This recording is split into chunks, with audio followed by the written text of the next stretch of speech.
আর এই ফিতনা আরও বাড়তে থাকবে। এই ফিতনা কোথায় গিয়ে ঠেকবে আল্লাহ সুবহানাহু ওয়া তাআলা ভালো জানে। আর মুসলমানের রক্ত খুব ভয়ঙ্কর। এখানে একই সময়ে দেখা যাচ্ছে যে ইরাকের প্রেসিডেন্ট সাদ্দাম হোসেনকে ফাঁসিতে ঝুলানো হলো, তারপরে এখন ইরাক কারা শাসন করতেছে, যারা বুঝার তারা ঠিকই বুঝে যাবেন যে এখন ইরাক কারা শাসন করতেছে।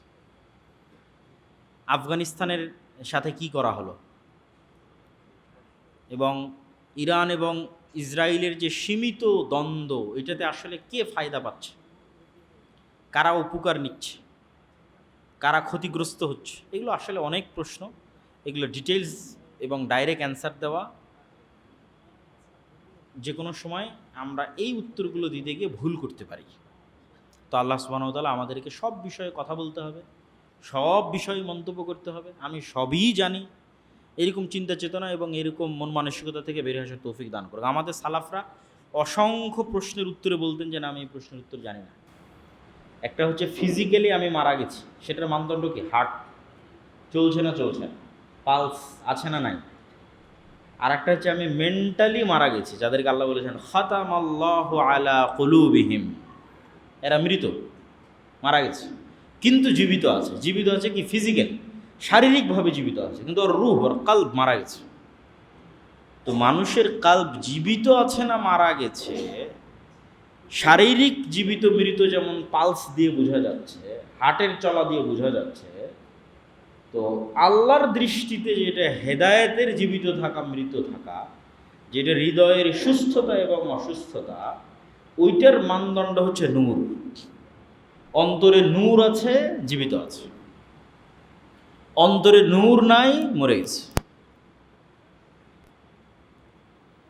এই জন্য রাসূল সাল্লাল্লাহু আলাইহি ওয়াসাল্লাম বলেছেন, যখনই মানুষ কোনো গুনাহ করে নুকিতাত নুকতাতান সাউদা, তার অন্তরে কালো দাগ পড়ে।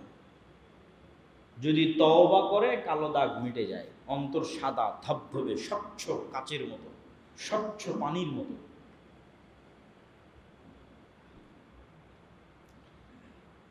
তো কালো দাগ পড়তে পড়তে পড়তে পড়তে পড়তে তওবা করে না, পড়তে পড়তে এমন হয়ে গেছে যে উল্টানো পাতিলের তলা যেমন কালো কুচকুচে, এরকম কালো কুচকুচে হয়ে গেছে। ফলে কোনটা ভালো আর কোনটা মন্দ এই বিবেচনা হারিয়ে গেছে। এরা খাতামাল্লাহু আলা কুলুবিহিম, এর কালবে নূর নাই, মারা গেছে, এর কাল মৃত। এবং মানুষের বাস্তব সুস্থতা অসুস্থতার চাইতেও বেশি বাস্তব মানুষের হৃদয়ের সুস্থতা অসুস্থতা। মানে মানুষের শারীরিক সুস্থতা অসুস্থতা যত বাস্তব, আমরা দেখতে পাই জ্বর চলে এসেছে, অসুস্থ হয়ে গেলাম, সর্দি চলে এসেছে, অসুস্থ হয়ে গেলাম, এইটা যত বাস্তব, মানুষের হৃদয়ের সুস্থতা অসুস্থতা তার চেয়ে বেশি বাস্তব। এবং মানুষের শরীর যে সমস্ত কারণে সুস্থ এবং অসুস্থ হয়, ঠিক একই রকম কারণে মানুষের হৃদয় সুস্থ এবং অসুস্থ হয়। যেমন মানুষের শরীর কি কারণে অসুস্থ হতে পারে, বাহির থেকে যদি ভাইরাস ঢুকে অসুস্থ হয়ে যাবে, যেমন করোনা ভাইরাস, তখন ডাক্তার কি দিবে? অ্যান্টিবায়োটিক, ভাইরাসটাকে, ব্যাকটেরিয়াটাকে মারার জন্য। অথবা কেমনে অসুস্থ হবে? ভিটামিন প্রোটিন নাই, পুষ্টি নাই, অসুস্থ। বিভিন্ন রকমের ভিটামিন প্রোটিনের ঘাটতি, অথবা মাত্রাতিরিক্ত খাবার, ফ্যাটি লিভার, বিষাক্ত। ওই সেম জিনিসগুলো হৃদয়ের সাথে ঘটে। বাহিরের ভাইরাস ঢুকবে কোন দিক দিয়ে? চোখ দিয়ে, কান দিয়ে, অশ্লীল দৃশ্য ভাইরাস, গানের আওয়াজ ভাইরাস, এগুলো হৃদয়ে গিয়ে আক্রমণ করে, শয়তান আক্রমণ করে। আবার ভিটামিন প্রোটিনের অভাব কি? নামাজ পড়ে না, ফরজ আদায় করে না, তাহলে ঠিকঠাক ভিটামিন প্রোটিন ওর হৃদয়ে যায় না, ওর হৃদয় ধীরে ধীরে অসুস্থ হচ্ছে, মৃত্যুর দিকে এগিয়ে যাচ্ছে। ফরজ ছেড়ে দেওয়া মানে ভিটামিন প্রোটিনের অভাব, এটা ধীরে ধীরে মৃত্যুর দিকে ধাবিত হচ্ছে কাল। আর যে কোনো গুনাহ রিসিভ করা মানে চোখ দিয়ে হোক, কান দিয়ে হোক, রিসিভ করা মানে ভাইরাস, বিষাক্ত জিনিস রিসিভ করা। তো এই যে হৃদয়ের সুস্থতা অসুস্থতা এবং হৃদয়ের জীবিত এবং মৃত, এর মধ্যে মূল মানদণ্ড হচ্ছে নূর। আর পৃথিবীতে নূরের একমাত্র উৎস, নূর পাওয়ার একমাত্র উৎস, এইটা হচ্ছে নূর। নূর মিনাল্লাহ, আল্লাহর পক্ষ থেকে নূর, যেটা আল্লাহ সুবহানাহু তাআলা কোরআন মাজিদের মধ্যেও বলেছেন। যে আয়াতটা আমি আপনাদের সামনে তেলাওয়াত করতে পারি। আল্লাহ সুবহানাহু ওয়া তাআলা বলেন, ওয়া কাযালিকা আওহাইনা ইলাইকা রূহাম মিন আমরিনা মা কুনতা তাদরি মাল কিতাব ওয়ালাল ঈমান ওয়ালাকিন জাআলনাহু নূরান নাহদি বিহি মান নাশাউ মিন ইবাদিক ওয়া ইন্নাকা লাতাহদি ইলা সিরাতিম মুস্তাকিম। হে নবী, আমি আপনার উপরে নূর অবতীর্ণ করেছি। আপনি জানতেন না কিতাব কি, ঈমান কি। ওয়ালাকিন জাআলনাহু নূরান নাহদি বিহি মান নাশা, কিন্তু এই কোরআনকে নূর করে দিয়েছে, আলো। নাহদি বিহি মান নাশা, এটা দিয়ে যাকে ইচ্ছা তাকে পথ দেখাতে পারি। কারো হৃদয় যদি মারা গিয়ে থাকে, নূরের অভাবে ভোগে, তাহলে ও হৃদয়কে আলোকিত করবে কোথায় থেকে? নূর নেবে কোরআন থেকে। এটা কিয়ামত পর্যন্ত যুগ যুগান্তরে মানুষের অসুস্থ হৃদয়, মৃত হৃদয়, খাতামাল্লাহু আলা কুলুবিহিম, এই সমস্ত হৃদয়ে আলো তৈরি করার একমাত্র মাধ্যম কোরআন। আল্লাহ সুবহানাহু ওয়া তাআলা কোরআন মাজিদে বলেন, ইউরিদুনা লিউতফিউ নূরাল্লাহ ওয়াল্লাহু মুতিম্মু নূরিহি ওয়ালাউ কারিহাল কাফিরুন। কাফের এবং মুশরিকরা আল্লাহর নূরকে মিটিয়ে দিতে চায়। এখানে পুরো ইসলামকে আল্লাহর নূর বলা হয়েছে, মানে কোরআন এবং হাদিস আল্লাহর নূর। তো কাফের এবং মুশরিকরা এটাকে মিটিয়ে দিতে চায়, আল্লাহু মুতিম্মু নূরিহি, আর এইটাকে আল্লাহ পূর্ণ করবেই, মানে সারা পৃথিবীতে বিজয়ী করবেই। ওয়ালাউ কারিহাল কাফিরুন, যদিও কাফেররা অপছন্দ করে। হুয়াল্লাযী আরসালা রাসূলাহু বিল হুদা ওয়া দীনিল হক লিইয়ুযহিরাহু আলাদ দীনি কুল্লিহি ওয়ালাউ কারিহাল মুশরিকুন। আর যে আল্লাহ আপনাকে সত্য সহকারে পাঠিয়েছে, তিনি এই দ্বীনকে সারা পৃথিবীর সকল দিনের উপর বিজয়ী করবে, এই নূরকে পূর্ণতা দিবে। আল্লাহ সুবহানাহু ওয়া তাআলা কোরআন মাজিদে বলেন, ইয়া আইয়ুহাল্লাযীনা আমানুত্তাকুল্লাহ ওয়া আমিনু বিরাসূলিহি ইউতিকুম কিফলাইন মির রাহমাতিহি ওয়া ইয়াজআল লাকুম নূরান তামশুনা বিহি। হে ইমানদারগণ, আল্লাহকে ভয় করো, রাসূলের উপর ঈমান আনো। যদি করো তাহলে তোমাদের আমলকে আমি নূর বানিয়ে দেব, যেই নূর দিয়ে তোমরা চলতে পারবে কবরে, পরকালে, সিরাতে মুস্তাকিমে। আর এক আয়াতে আল্লাহ সুবহানাহু ওয়া তাআলা বলেন, আফামান শারাহাল্লাহু সাদরাহু লিল ইসলাম ফাহুয়া আলা নূরিম মির রাব্বিহি ফাওয়াইলুল লিল কাসিয়াতি কুলুবুহুম মিন যিকরিল্লাহ উলাইকা ফি দালালিম মুবিন। যাদের হৃদয়কে আল্লাহ তার এই নূর গ্রহণের জন্য প্রশস্ত করে দিয়েছেন, যাদের হৃদয়কে আল্লাহ উন্মুক্ত করে দিয়েছেন এই নূর রিসিভ করবে এই জন্য,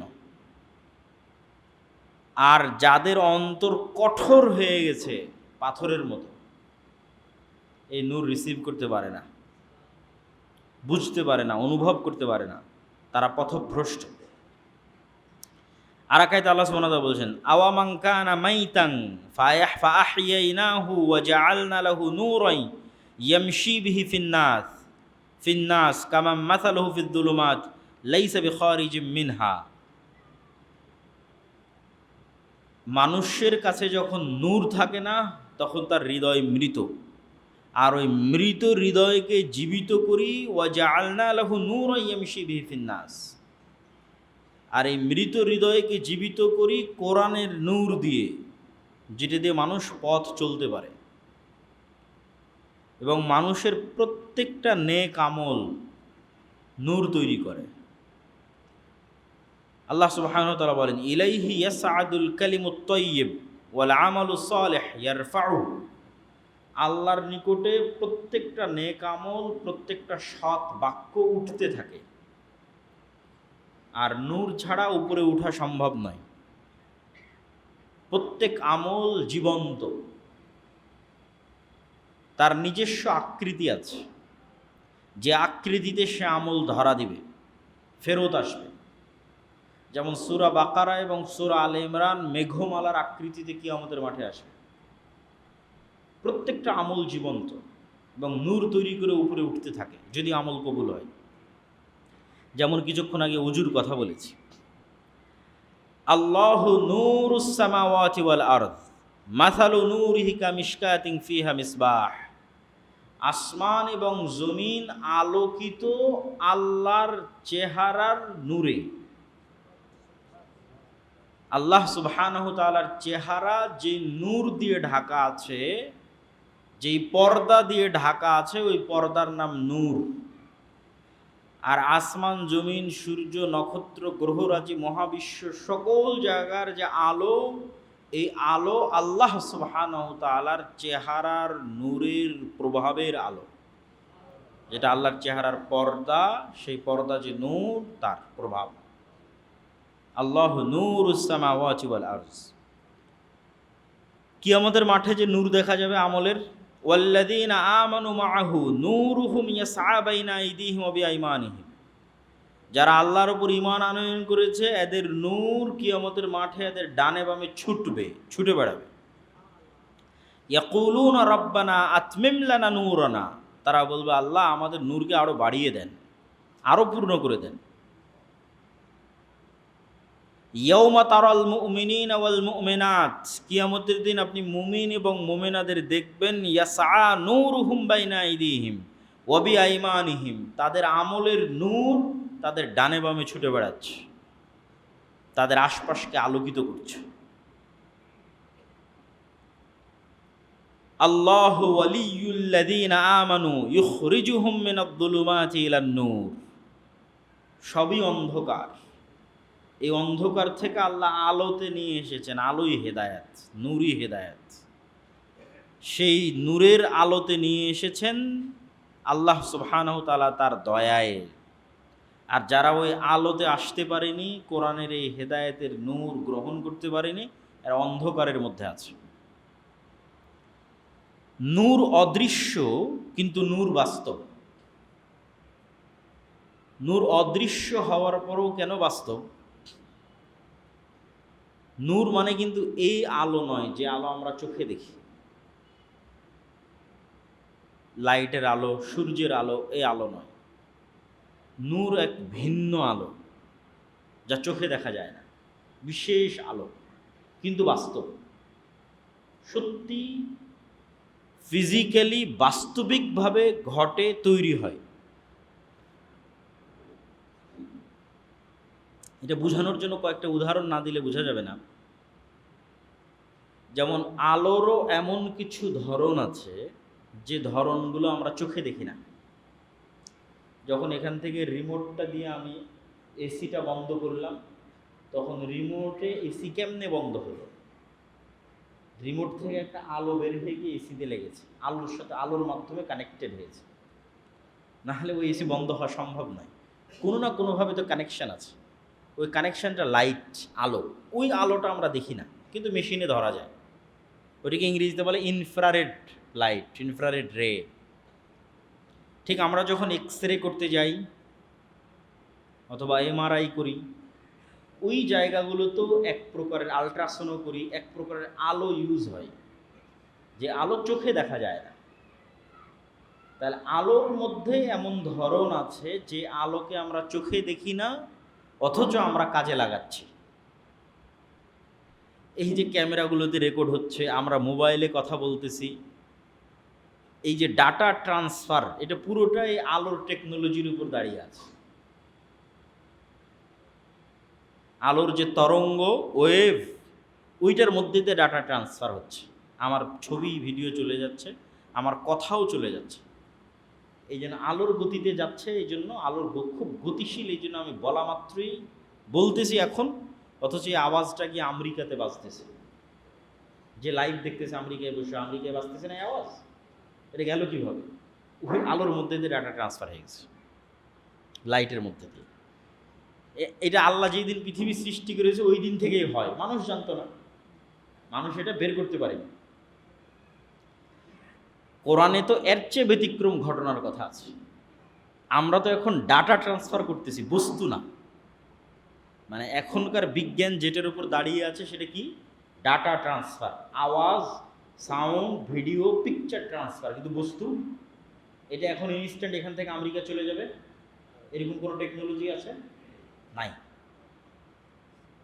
কিন্তু পবিত্র কোরআনের মধ্যে সুলাইমান আলাইহিসসালামের ঘটনায় কি আছে? বস্তু ট্রান্সফার, চোখের পলকে। যে আমি এখানে বসে আছি, আমাকে বিলকিসের সিংহাসন নিয়ে এসে দিতে হবে। ক্বালা ইফরিতুম মিনাল জিন, ইফরিত নামক একজন জিন বলল যে আপনি আপনার জায়গা থেকে, বসা থেকে উঠার পূর্বে নিয়ে আসবো। সুলাইমান আলাইহিস সালাম এটাতে রাজি হলেন না, এর চেয়ে দ্রুত লাগবে। তখন একজন ব্যক্তি, আল্লাহ যাকে জ্ঞান দিয়েছিল কিতাবের, কোরআনের আয়াতের অনুবাদ করতেছে, একজন ব্যক্তি যাকে আল্লাহ কিতাবের জ্ঞান দিয়েছিল, সে বলল আপনার চোখের পলক পড়ার পূর্বে বিলকিসের সিংহাসন এখানে উপস্থিত হয়ে যাবে। তো ওখানে মুফাসসিরিনে কেরাম লিখেছে যে উনি বিশেষ কোনো জিকির জানতেন, ইসমে আজম অথবা আল্লাহর ওহী সুলাইমান আলাইহিস সালামের মাধ্যমে বিশেষ কোনো জিকির জানতেন, যেটার মাধ্যমে। এই জন্য এখনো বিজ্ঞান বলে যে পৃথিবীর সবচেয়ে পাওয়ারফুল টেকনোলজি হচ্ছে সাউন্ড টেকনোলজি, আওয়াজ দিয়ে কিছু করতে পারা। এই টেকনোলজি মানুষের হাতে নাই যে আমি আওয়াজ দিয়ে কিছু করে ফেলব, কিন্তু এটা সবচেয়ে পাওয়ারফুল। ওটা দিয়ে সম্ভব একটা বস্তুকে সেকেন্ডে ট্রান্সফার করা।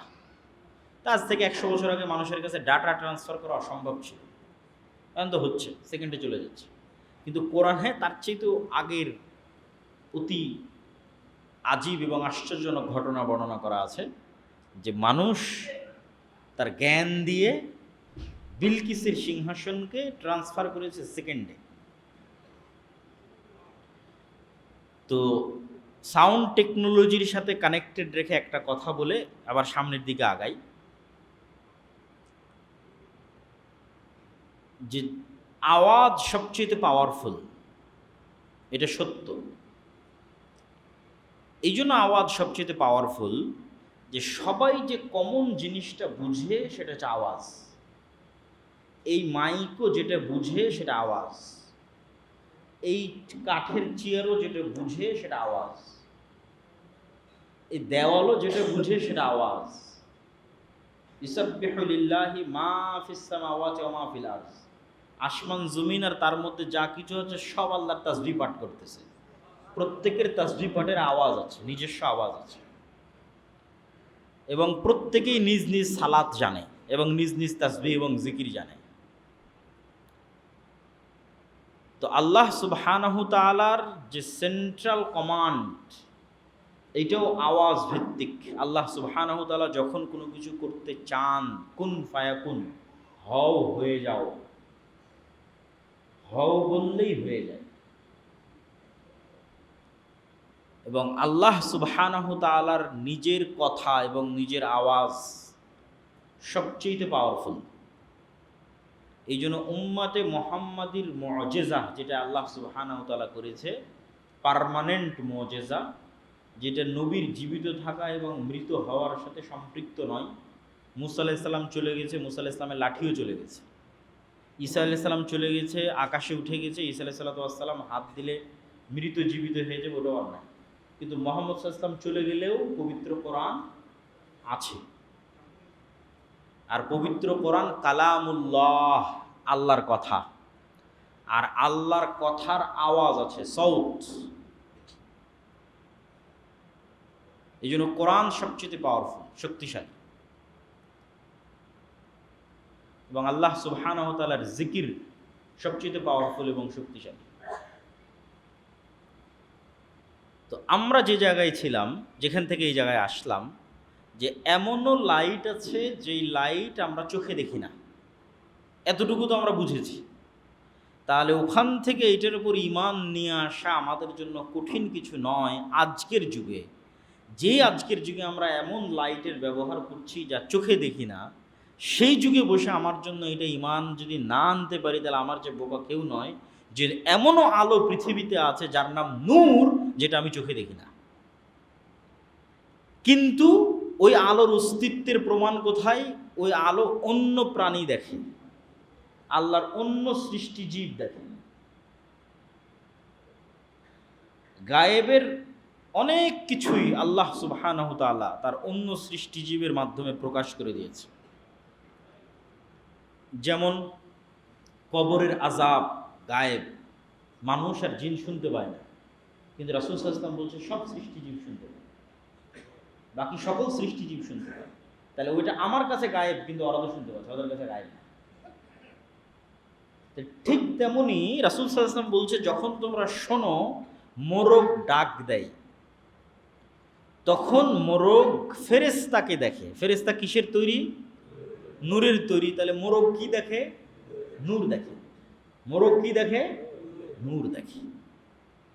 তাহলে নূর বাস্তব অস্তিত্বশীল। এটা এমনি একটা বাইবে আলোচনা করছি, হৃদয় নূর তৈরি হয়, আমল নূর তৈরি করে, এগুলো কোনো ফাও কথা নয়, আসলেই তৈরি করে। মানে এই আলোর জ্বলাটা যেমন বাস্তব, আমার এবং আপনার হৃদয়ে নূর আছে না নাই, ওটা তেমন বাস্তব। তো এই নূর আমি দেখতে পাচ্ছি না, কেননা আমার কাছে গায়েব, কিন্তু আল্লাহর অনেক সৃষ্টিজীবীর কাছে এটা গায়েব নয়। শয়তানের আলো এক প্রকার আলো, যে আলো মানুষ দেখতে পায় না, কিন্তু আল্লাহর অন্য সৃষ্টিজীব দেখতে পায়। যেমন কুকুরের ক্ষেত্রে বলা আছে, গাধার ক্ষেত্রে বলা আছে, রাসূল সাল্লাল্লাহু আলাইহি ওয়াসাল্লাম বলেছেন যে তারা শয়তানকে দেখতে পায়। এবং আল্লাহ সুবহানাহু তাআলার যত সৃষ্টিজীব আছে, সকল সৃষ্টিজীব কোনো সমস্যা কি বলতেছে? হ্যাঁ,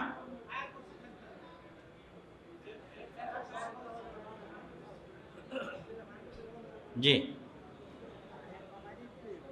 তো আল্লাহ সুবহানাহু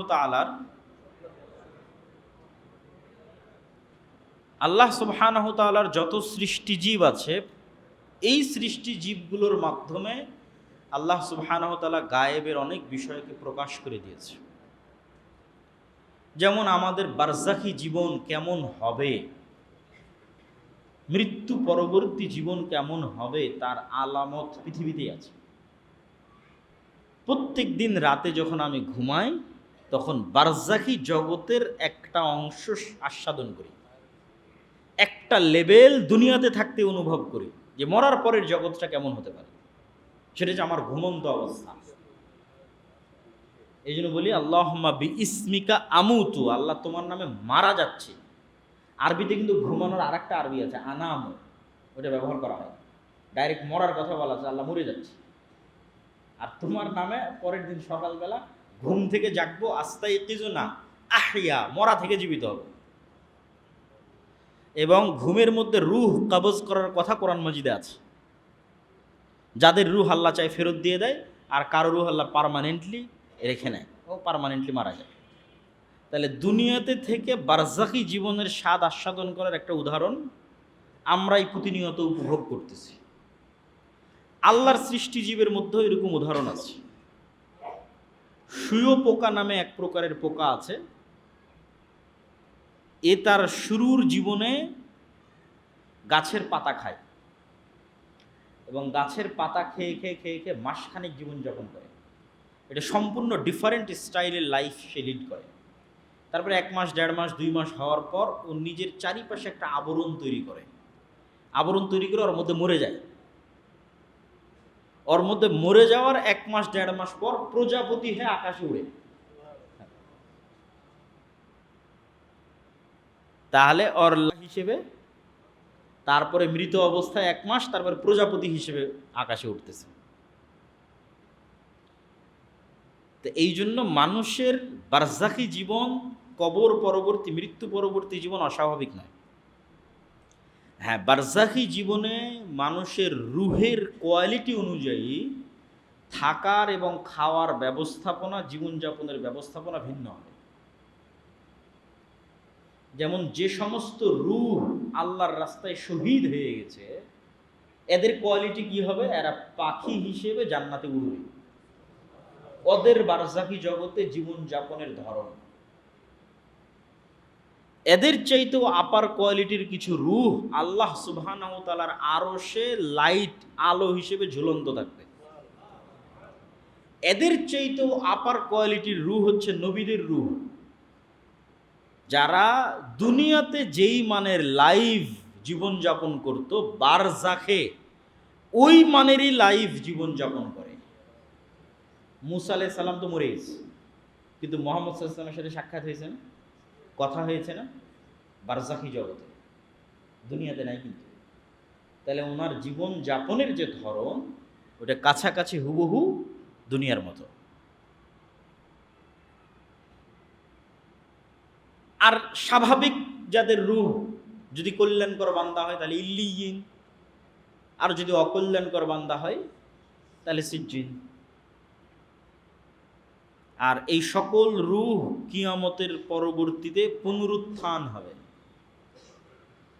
আর পুনরুত্থানের উপর বিশ্বাস স্থাপন করা ইসলামের এবং কোরআনের, পবিত্র কোরআনের যদি দুইটা মেসেজ সারমর্ম তৈরি করি, তাহলে একটা সারমর্ম হচ্ছে তাওহীদ, আর একটা সারমর্ম হচ্ছে পরকাল। সারা কোরআন মিলে আল্লাহ মানুষকে ঘুরিয়ে ফিরিয়ে এই গল্প, ওই ঘটনা, এই ফজিলত, ওই আমল, এই দাওয়াত সব মিলে কি বলতে চেয়েছে? দুটো। এক আল্লাহর নিজের তাওহীদ, আর একটা হচ্ছে তোমরা মরার পর আবার আমি তোমাদের জীবিত করব। এটাকে বিশ্বাস করো খুব শক্তভাবে, ইয়াকিনের সাথে, যেন দেখতে পাচ্ছ, না হলে সফল হতে পারবে না। তো আল্লাহ সুবহানাহু ওয়া তাআলা মৃত্যুর পর যে মানুষকে পুনরুত্থান ঘটাবেন, এর আল্লাহ সুবহানাহু ওয়া তাআলা অনেকগুলো উদাহরণ পবিত্র কোরআনের মধ্যে উল্লেখ করেছে। যেমন মুসা আলাইহিস সালাতু ওয়াস সালামের যুগে একজন মারা গেল, গরু জবাই করা হলো, ওর গায়ে টাচ করে জীবিত করা হলো। একজন নবী এক গ্রামের পাশ দিয়ে হেঁটে যাচ্ছিল, বললেন আল্লাহ এদেরকে আপনি কেমনে জীবিত করবেন? আল্লাহ তাকে 100 বছর মৃত অবস্থায় রাখলেন, তারপরে জীবিত করলেন। মুসা আলাইহিস সালামের সাথে 70 জন বানু ইসরাইলের লোক তুর পাহাড়ে গেছিল, আল্লাহকে দেখতে চেয়ে সব মরে গেছিল, আল্লাহ ওদেরকে আবার জীবিত করে দিয়েছিল। তো মরার পরে জীবিত হওয়ার ঘটনা দুনিয়াতে অসংখ্যবার ঘটেছে, এবং সর্বশেষ বানু ইসরাইলের যিনি শেষ নবী ঈসা আলাইহিস সালাতু ওয়াস সালাম, তার হাতে আল্লাহ এটাকে ডাল ভাত বানিয়ে দিয়েছিলেন। যে এটা অত কঠিন কোনো কাজ না, মরার পর মানুষকে জীবিত করা এটা আশ্চর্য কিছু নয়। এটা আমার নবী আমার অনুমতিতে, আমার মজেদায় সকাল সন্ধ্যা মানুষকে জীবিত করতেছে মরা থেকে। এবং মরা থেকে জীবিত হওয়া আশ্চর্য যে নয়, বাস্তব যে সত্য, তার দুটো উদাহরণ দিয়ে আমরা আবার আমাদের মূল বক্তব্যে ফিরে আসব। একটা উদাহরণ কি? আল্লাহ কোরআন মাজিদে বারবার মৃতকে জীবিত করার কথা বলতে গিয়ে বলেছেন, আমি মৃত মাটিকে বৃষ্টি দিয়ে জীবিত করি, আমি মৃত বীজ থেকে বৃষ্টির মাধ্যমে গাছ বের করি। এখন আপনি চিন্তা করেন, একটা আমের গাছ যতটা জীবিত, মানুষ তার চেয়ে বেশি জীবিত না কম জীবিত? বেশি জীবিত। আমের গাছ তো হাঁটতে পারে না, চলতে পারে না, মানুষ তো হাঁটছে, আমের গাছ তো কথা বলতে পারে না, মানুষ তো কথা বলতেছে। তাহলে জীবনের আলামত আমের মধ্যে বেশি আছে না মানুষের মধ্যে বেশি আছে? মানুষের মধ্যে বেশি আছে। এবার ওই আমের গাছ থেকে যে আম তৈরি হলো, ওই আমের যে বিচি, ও বেশি জীবিত না মানুষের যে মেরুদণ্ড, এ বেশি জীবিত? মানুষের মেরুদণ্ড বেশি জীবিত। কেন? এটা জীবিত মানুষের মেরুদণ্ড, যে লাইফ পৃথিবীতে চলাফেরা করতেছে, কথা বলতেছে, যার জ্ঞান আছে, আরও তো একটা স্থবির জড় পদার্থ। ওই জড় পদার্থের একটা মৃত বিচি, ওই মৃত বিচি যখন মাটিতে পড়তেছে, ওর মধ্যে থেকে আর একটা জীবিত গাছ বের হয়ে যাচ্ছে। আল্লাহু আকবার। তাহলে ওই মৃত বিচি থেকে গাছ বের হওয়া বেশি আশ্চর্য না মানুষের মতো জীবন্ত মানুষের মেরুদণ্ডের হাড্ডি থেকে আবারও মানুষ বের হবে মাটির মধ্যে থেকে, কোনটা বেশি আশ্চর্য? আমেরটা বেশি আশ্চর্য। বুঝাতে পারিনি মনে হয়। আমেরটা বেশি আশ্চর্য, আমারটা আশ্চর্য নয়। ও তো কম জীবিত, ওর মধ্যে থেকে আবার আল্লাহ আর একটা জীবিত গাছ তৈরি করে দিচ্ছে। আমি তো এমনিই জীবিত, আমার মধ্যে আরো সহজ বের করা।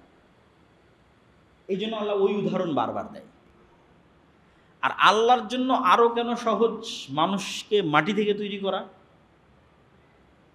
এই জন্য আরো বেশি সহজ যে মানুষ পৃথিবীতে বেঁচে থাকতে যত রকমের ভিটামিন, প্রোটিন, মিনারেল, পুষ্টি, যা খাবার মানুষ বেঁচে থাকতে গ্রহণ করে, তার প্রত্যেকটা খাবারের মধ্যে যত রকমের ভিটামিন, মিনারেল, প্রোটিন আছে সব মাটি থেকে আসে, সব মাটি থেকে আসে।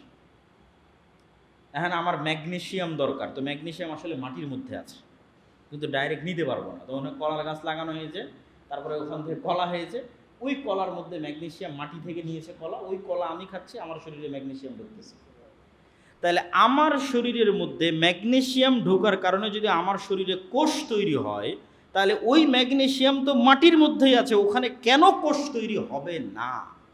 কেন হবে না? আমি তো ওই মাটির ম্যাগনেসিয়ামই কলা দিয়ে আমার শরীরের মধ্যে নিচ্ছি, দিয়ে আমার শরীরে নতুন কোষ তৈরি হচ্ছে। এই ম্যাগনেসিয়াম তো মাটির মধ্যে আছে, তাহলে কেন মাটিতে কোষ তৈরি হবে না?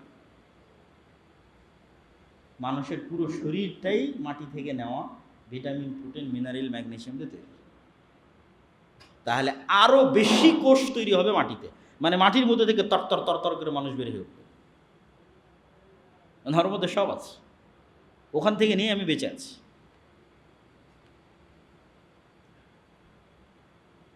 তা আমরা যে আলোচনায় ছিলাম, যে আলোচনা থেকে আলোচনায় আসলাম, যে নূর সত্য এবং নূর বাস্তব, যদিও আমরা আমাদের এই সচক্ষে দেখতে না পাই, কিন্তু এটির উপর ঈমান রাখতে হবে। আর এই নূরের পৃথিবীতে, বর্তমান পৃথিবীতে একমাত্র উৎস কি? একমাত্র উৎস হচ্ছে কোরআন, কোরআন হাদিস। তো আজকে আমাদের বক্তব্যের মূল বিষয়বস্তু ছিল কোরআনের তাৎপর্য এবং গুরুত্ব। তার একটা মোটামুটি ধারণা আপনাদের কাছে দেওয়ার চেষ্টা করলাম। এখন এই কোরআন উম্মতে মুহাম্মাদিকে দেওয়া হয়েছে, এবং এই কোরআনের সাথে উম্মতে মুহাম্মাদির ভাগ্য নির্ধারণ করে দেওয়া হয়েছে। ইন্নাল্লাহা ইয়ারফাউ বিহাদাল কিতাবি আকওয়ামান ওয়া ইয়াদউ বিহি আখারিন। এই কিতাবের গুরুত্ব এবং মর্যাদা আমার এবং আপনার কাছে যা হবে, আমার এবং আপনার জাতিগত ভাগ্য তাই নির্ধারিত হবে পৃথিবীতে। এই কোরআন যদি আমার কাছে অবমূল্যায়িত হয়, তাহলে আমরা সারা পৃথিবীতে অবমূল্যায়িত হব। আপনি আমাদের ভাগ্য বুঝতে পারবেন কোরআনের মূল্য দেখে, অথবা আমাদের অবস্থা দেখে বুঝতে পারবেন আমাদের কাছে কোরআনের মূল্য। তথা রোহিঙ্গাদের গুরুত্ব মায়ানমারের কাছে যা, গাজার ফিলিস্তিনের মানুষের গুরুত্ব ইসরায়েলের কাছে তা, এইটা আসলে কোরআনের গুরুত্ব মুসলমানের কাছে। কোরআনের গুরুত্ব ওই জায়গায় চলে গেছে, এই জন্য জাতিগতভাবে আমার গুরুত্ব ওই জায়গায় চলে গেছে। এবং এইটার বাস্তব উদাহরণ যদি দেখতে চান, তাহলে এই যে রানিং যে বিশ্বকাপ চলতেছে, এটার মধ্যে দেখতে পাবেন। আল্লাহ সুবহানাহু ওয়া তাআলা কোরআন মাজিদের একটা আয়াতে বলতেছেন, সূরা বাকারার মধ্যে, ওয়া মিনান নাসি মান ইয়াত্তাখিযু মিন দুনিল্লাহি আনদাদা ইউহিব্বুনাহুম কাহুব্বিল্লাহ। মানুষের মধ্যে এমনও কিছু মানুষ আছে যারা অন্য আর এক মানুষকে এইভাবে ভালোবাসে যেইভাবে আল্লাহকে ভালোবাসা উচিত। মানুষের মধ্যে এমনও মানুষ আছে যারা অন্য মানুষকে ওইভাবে ভালোবাসে যেভাবে কাকে ভালোবাসা উচিত? আল্লাহকে ভালোবাসা। ওয়াল্লাযীনা আমানু আশাদ্দু হুব্বান লিল্লাহ। তবে যাদের অন্তরে ঈমানের নূর আছে, এরা সবচেয়ে বেশি ভালোবাসে কাকে? আল্লাহ সুবহানাহু ওয়া তাআলা। ওয়ালাউ ইয়ারাল্লাযীনা যালামু ইয ইয়ারাউনাল আযাবা আন্নাল কুওয়াতা লিল্লাহি জামিআ।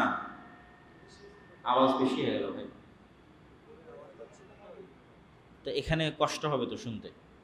আন্নাল কুওয়াতা লিল্লাহি জামিআ, যেই দিন জালেমরা দেখবে যে সকল ক্ষমতার মালিক তো আল্লাহ, সকল ইজ্জতের মালিক তো আল্লাহ, যেদিন এই দৃশ্য প্রকাশ পেয়ে যাবে, এক নাম্বার। দুই নাম্বার আর কি প্রকাশ পাবে? ইজ তাবাররা আল্লাযীনা তুবিউ মিনাল্লাযীনা ইত্তাবাউ ওয়া রাআউল আযাবা ওয়া তাকাত্তাআত বিহিমুল আসবাব। এরা দুনিয়াতে যাদের ফ্যান ফলোয়ার ছিল, ওই সমস্ত ভাইরাল জনপ্রিয় ব্যক্তিত্ব পার্সোনালিটিরা কিয়ামতের মাঠে এদের থেকে সম্পর্ক ছিন্ন করে দেবে। আমি তো চিনি না এরা কারা, আমি তো এদেরকে বলিনি আমার অনুসরণ করতে, কেন কিয়ামতের মাঠের ভয়াবহতায় এটা করবে। তাহলে দুটো জিনিস ঘটলো, এক, কিয়ামতে দেখতেছে সব শক্তি ক্ষমতা আল্লাহ। দুই নম্বর কি দেখতেছে? ও যার ভক্তি এবং শ্রদ্ধা করত সে বলতেছে আমি তো চিনি না, তুমি কে? তখন এবার এই সমস্ত ফ্যান ফলোয়ারেরা বলবে ওয়াকাল আল্লাযীনা ইত্তাবাউ লাউ আন্না লানা কাররাতান ফানাতাবাররা মিনহুম কামা তাবাররাউ মিন্না। যদি আল্লাহ আর একবার পৃথিবীতে যাওয়ার সুযোগ দিত, তাহলে আজকে কিয়ামতের মাঠে ওরা যেভাবে আমাদের থেকে সম্পর্ক ছিন্ন করলো, দুনিয়াতে ফিরে গিয়ে এদের থেকে আমরা ওইভাবে সম্পর্ক ছিন্ন করতাম যে তোদেরকে আমরা চিনি না, তোরা কারা। কিন্তু তখন তো আর পৃথিবীতে ফিরে আসার সুযোগ নেই। তাহলে কোনো মুসলিম যুবক, কোনো মুসলিম তরুণের অন্য কোনো ব্যক্তি আল্লাহ এবং আল্লাহর রাসূল ছাড়া অন্য কোনো ব্যক্তির প্রতি মাত্রাতিরিক্ত ভালোবাসা শুধুমাত্র খেলার কারণে, এইটার প্রমাণ বহন করে যে আমাদের সমাজে কোরআন কোন জায়গায় আছে। আমরা কোরআনের শিক্ষা মানুষের অন্তরে কি পর্যন্ত নিয়ে যেতে পেরেছি। জাতিগতভাবে কোরআন অমান্য করলে আযাবের শিকার হতে হবে। আল্লাহ অতীতে সকল কিতাব অমান্যকারী জাতিকে আযাব দিয়েছেন। উম্মতে মুহাম্মাদির আযাব কি? আল্লাহ একই স্টাইলের আযাব বারবার দিয়েছেন এরকম নজির পাওয়া যায় না, খুব কম। যেমন নূহ আলাইহিস সালামের কওমকে বন্যায় ডুবিয়ে মেরেছে, পরে আদ সামুদ এদের কওমকে কিন্তু আর বন্যায় ডুবানো হয়নি। তাহলে আদ সামুদের কওমকে কিভাবে ধ্বংস করেছে? কাউকে বিকট আওয়াজ দিয়ে আর কাউকে বিশাল ঝড়ো বাতাস দিয়ে। আসহাবুল ফিলকে কিভাবে ধ্বংস করেছে? আকাশ থেকে পাথর বর্ষণ করে। কওমে লুতকে কিভাবে ধ্বংস করেছে? পৃথিবী উল্টিয়ে। এই মাইকে আওয়াজ হচ্ছে না? হ্যাঁ, তাহলে কি এটা অন করা নাই নাকি?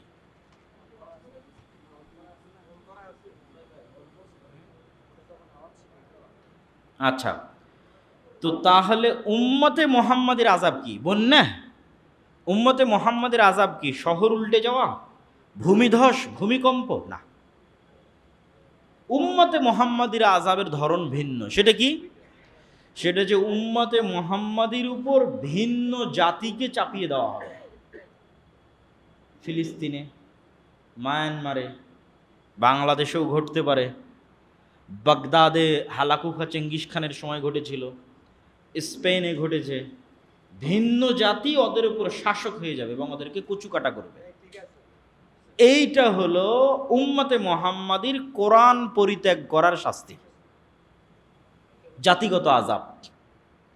উম্মতে মুহাম্মাদির জাতিগত আযাব বন্যা নয়, ভূমিকম্প নয়, ভূমিধস নয়, ঝড় নয়, বিকট আওয়াজ নয়। উম্মতে মুহাম্মাদির আযাব হচ্ছে ভিন্ন জাতি তাদেরকে শাসন করবে। তাহলে আল্লাহ সুবহানাহু ওয়া তাআলার আযাব থেকে বাঁচতে চাইলে, জান্নাতে যেতে চাইলে, নূর অর্জন করতে চাইলে আমাদের প্রথম রাস্তা হচ্ছে কোরআনের কাছে ফিরে আসা। এই জন্য আমি অনেক আগে, আজ থেকে 2-3 বছর আগে দাওয়াতি সফর শুরু করেছিলাম, ধারাবাহিক মসজিদ ভিত্তিক, একটা লক্ষ্য উদ্দেশ্য নিয়ে যে প্রত্যেক মসজিদে মক্তব থাকতে হবে। এবং বহু জায়গায় এরকম বক্তব্য দিয়েছি যে মসজিদের এসি বিক্রি করে হলেও মক্তবের শিক্ষক ভালো মানসম্মত বেতন দিয়ে রাখতে হবে। কেননা ইসলামের মূল নূর যেটা দিয়ে ইসলাম টিকে থাকবে এটা হচ্ছে কোরআন। এইটা যদি আমি মানুষকে না শিখাতে পারি, আর মসজিদ যদি স্বর্ণ দিয়েও তৈরি করি, একদিন এই মসজিদে মুসল্লি হারিয়ে যাবে। আর যদি মসজিদ গাছতলাও হয়, কিন্তু অত্র এলাকার মুসলমানের সন্তানদের, শতভাগ মুসলমানের সন্তানকে কোরআনের নূর আর কালবে ঢুকিয়ে দিতে পারি, প্রবেশ করানো যায়, তাহলে যদি গাছতলাও হয় সালাত অব্যাহত থাকবে, সালাত টিকে থাকবে, দিন টিকে থাকবে। এই জন্য মূল মাকসাদ এবং সর্বোচ্চ গুরুত্ব দেওয়া উচিত মসজিদগুলোকে শিক্ষার উপর। ব্রাকের এরকম হাজার হাজার মসজিদ নাই, এরকম এসি বিল্ডিংওয়ালা রুম নাই। আমরা তো এগুলো অটো পাইছি, অটো মানে আল্লাহ ইসলামের সিস্টেমটা এইভাবে করেছে, এইটার মধ্যে দিয়ে ইসলাম দাঁড়িয়ে থাকবে। এই জন্য 5 ওয়াক্ত সালাতের ব্যবস্থা, এই জন্য মসজিদের ব্যবস্থা। তো ব্রাকের কিছু না থাকার পরও হাজার হাজার স্কুল ভাঙ্গা বেড়া ভাঙ্গা টিন দিয়ে চালাচ্ছে কেন? ব্রাকের স্কুল ভাঙ্গা বেড়া ভাঙ্গা টিন ভাড়া জায়গা নিয়ে কেন চালাচ্ছে? তার মানে শিক্ষাটা আসল। এই মসজিদগুলো যদি ওদেরকে দিয়ে দিতেন, তাহলে আগে এখানে শিক্ষার ব্যবস্থা করবে মসজিদের ফান্ড থেকে। যা আগে কিসের ব্যবস্থা করতে হবে? শিক্ষার ব্যবস্থা করতে হবে, জ্ঞান নূর ছড়িয়ে দেওয়ার ব্যবস্থা করতে হবে। কিন্তু আমাদের কাছে সব কিছু থাকার পরও আমরা অবহেলা। না, একজন ইমামকে, একজন মক্তবের শিক্ষককে ভালো বেতন দেওয়া, ভালো ট্রেনিং দেওয়া, এগুলোর কোনো গুরুত্ব আমাদের কাছে নাই। আমাদের কাছে গুরুত্ব চাকচিক্য, জৌলুস, এটার থেকে বের হয়ে আসতে হবে। এবং শতভাগ মুসলমানকে কোরআন শিখানো লাজেম, ফরজ। শাইখুল ইসলাম ইবনে তাইমিয়া রাহিমাহুল্লাহর মত অনুযায়ী কোরআন বুঝতে পারবে, কোরআন পড়ে এই রকম জ্ঞান অর্জন করা প্রত্যেক মুসলমানের উপর ফরজ। মানে অনুবাদ ছাড়া ডাইরেক্ট কোরআন পড়ে ও সরাসরি বুঝতে পারবে আল্লাহ কি বলছেন, এতটুকু আরবি জানা প্রত্যেক মুসলমানের জন্য ফরজ। এটা শাইখুল ইসলাম ইবনে তাইমিয়া রাহিমাহুল্লাহর ফতোয়া। আমরা এই ফতোয়ার সাথে দ্বিমত করতে পারি, একমত করতে পারি, কিন্তু ফতোয়াটা উল্লেখ করলাম কেন? কোরআন জানার গুরুত্ব বুঝাতে গিয়ে। কোরআন থেকে ডিসকানেক্টেড হয়ে জাতি রাস্তা পাবে না, সম্ভব নয়। তো কিভাবে আমাদের সমাজে কোরআনের শিক্ষা ছড়িয়ে দেওয়া যায়, শতভাগ মুসলমানের সন্তানকে কোরআন শিখানো যায়, মসজিদগুলোর মূল কাজ শিক্ষার আয়োজন হোক, এটা কেমনে করা যায়, এটা আমি মনে করি যে আমাদের সকলের, যেহেতু আজকে আপনাদের এই মসজিদে এসেছি, আমি আমার বক্তব্যে এটাই উদাত্ত আহ্বান জানাবো যে আপনারা মসজিদে শিক্ষার প্রতি সবচেয়ে গুরুত্ব দেন। হয়তো থাকতে পারে আরও ভালো করার চেষ্টা করেন, পুরস্কারের আয়োজন করেন, প্রতিযোগিতার আয়োজন করেন, যেন এই এলাকার একজন মুসলমানের সন্তানও এমন না থাকে যে কোরআন জানে না। এটা মসজিদেরই দায়িত্ব, এটার কেউ করে দিবে না। আর মসজিদ চাইলে এটা পারবে। এই জন্য মসজিদ ভিত্তিক মক্তব বিপ্লব সৃষ্টি করার পূর্ব শর্ত। যেমন আজকের বক্তব্যের একটা পয়েন্ট ছিল পরকালের উপর বিশ্বাস। তো যতক্ষণ পরকালের উপর ইয়াকিন না হবে, ততক্ষণ মানুষ দুনিয়ার প্রতি মায়া ছাড়তে পারবে না। আসহাবুল উখদুদের ঘটনা বলতে গিয়ে আল্লাহ বলছেন, কুতিলা আসহাবুল উখদুদ, যে সামনে জ্বলন্ত আগুন, তাদের সামনে দুইটা চয়েস, হয় আগুনে ঢুকে যাও ঈমান রাখতে চাইলে, অথবা আগুন থেকে মুক্ত হয়ে বাড়িতে যেতে পারো যদি ঈমান পরিত্যাগ করো। তাহলে আগুনে যদি প্রবেশ করতে চায় ঈমান রেখে, তো তারা সবাই আগুনে প্রবেশ করলো ঈমান রেখে। তো কেমনে সম্ভব একটা মানুষ আগুনের মধ্যে ঢুকে যাচ্ছে অথচ তার বাড়ি, এসি, ফ্রিজ, সুন্দর থাকার ব্যবস্থা, অল এভরিথিং সব আছে, কিন্তু ফিরে আসতেছে না? এটা তখনই সম্ভব যখন ওই আগুনের মধ্যে ঢোকা তার কাছে মৃত্যু নয়, তার কাছে জান্নাতে যাওয়ার ওসিলা। চিন্তা চেঞ্জ করে দিবে কোরআন। কোরআন আপনার পৃথিবীকে দেখার চিন্তাকে পরিবর্তন করে দিবে, যে এটা মৃত্যু নয়, এটা কি আল্লাহর সাথে সাক্ষাতের ওসিলা। তো তখন তো আরো আগ্রহের সাথে ঢুকবে, যে এটা আমার কোথায় যাওয়ার ওসিলা? জান্নাতে যাওয়ার ওসিলা, এটা মৃত্যু নয়। ওই লেভেলের ইয়াকিন তৈরি করা ছাড়া কোশ্চিনকালেও জাতির মুক্তি আগেও হয়নি, ভবিষ্যতেও হবে না। এবং ওই লেভেলের ইয়াকিন কোরআনের শিক্ষার মাধ্যমেই সম্ভব, কোরআনের জ্ঞান ছড়িয়ে দেওয়ার মাধ্যমেই সম্ভব। নূর তৈরি করা, হৃদয়কে জীবিত রাখা, হৃদয়কে মরতে না দেওয়া। এবং এই নূরের আরেকটা বিষয় বলে আজকের বক্তব্য শেষ করব, সেটা হচ্ছে আমাদের নফসে, আমাদের রুহে, আমাদের কলবে দুইটা শক্তিকে অ্যাক্সেস দেওয়া আছে। যেমন এখনই আমি ভাইয়ের থেকে ওয়াইফাই পাসওয়ার্ড নিয়ে ওনার মোবাইলের ইন্টারনেট আমি এখানে ইউজ করতেছি হটস্পট দিয়ে, অ্যাক্সেস, উনি আমাকে অ্যাক্সেস দিয়েছে। তো এইটা তো একটা বায়বীয় অ্যাক্সেস, চোখে দেখা যায় না, কেমনে ওখান থেকে আমি এখানে নেট ইউজ করতেছি। এটা যদি বাস্তব হয় তাহলে নিশ্চিত বিশ্বাস রাখেন আপনার কলবে দুইটা শক্তির অ্যাক্সেস দেওয়া আছে, একটা ফেরেশতা আর একটা শয়তান। এরা কোনো প্রকার মেসেজ আদান প্রদান ছাড়া, ফোন দেওয়া ছাড়া, কানে কথা বলা ছাড়া সরাসরি অন্তরে মেসেজ দিতে পারে। ওই অ্যাক্সেস এদের আছে, ওই পাসওয়ার্ড, ওই ওয়াইফাই অ্যাক্সেস এদের আছে, ডাইরেক্ট অন্তরে মেসেজ দিয়ে দেবে। এই জন্য মানুষের অন্তরে প্রত্যেক যা মন্দ চিন্তা আসে শয়তানের মেসেজ, প্রত্যেক যা কল্যাণের চিন্তা আসে ফেরেশতার ইলহাম। তো এখানেও একটা কাজ আছে, কি সেই কাজ? আপনি যদি শয়তানি স্বভাব বেশি অবলম্বন করেন তাহলে আপনার বন্ধু শয়তান। আপনার হৃদয়ে কার প্রভাব বেশি? শয়তানের প্রভাব বেশি। আপনার কালব হ্যাক হয়ে গেছে, কে হ্যাক করে নিয়েছে? শয়তান হ্যাক করে নিয়েছে। আপনার আর কোনো কন্ট্রোল নাই, পুরো কন্ট্রোল কার হাতে? শয়তানের হাতে। আর যদি আপনি ফেরেশতার স্বভাব এবং ফেরেশতাকে বেশি অ্যাক্সেস দেন, যে না তুমি আসো, তুমি থাকো, তুমি ঢুকো, তাহলে নূর, ফেরেশতা তো নূর, তখন আপনার কালবে শয়তানের অ্যাক্সেস নাই, বন্ধ হয়ে গেছে। এটাই দেখবেন যে ইসলামের সকল আমল আখলাকের ভিত্তি। সকল আমল আখলাক, খাও বিসমিল্লাহ বলো, যদি বিসমিল্লাহ না বলো কে খাবে? শয়তান। ঢুকো সালাম দাও বাড়িতে, যদি না সালাম দাও কে থাকবে? তাহলে শয়তানকে আপনি ওয়াইফাইয়ের অ্যাক্সেস দিয়ে দিচ্ছেন, যে ও ঢুকে যাবে আপনার বাড়িতে। এটা বাস্তব এবং সত্য, এগুলো কাল্পনিক কোনো কথা নয়। আর সালাম দিবেন, শয়তান পালিয়ে যাবে, কোরআন পড়বেন, মানে নূর, কারা আসবে? ফেরেশতারা আসবে।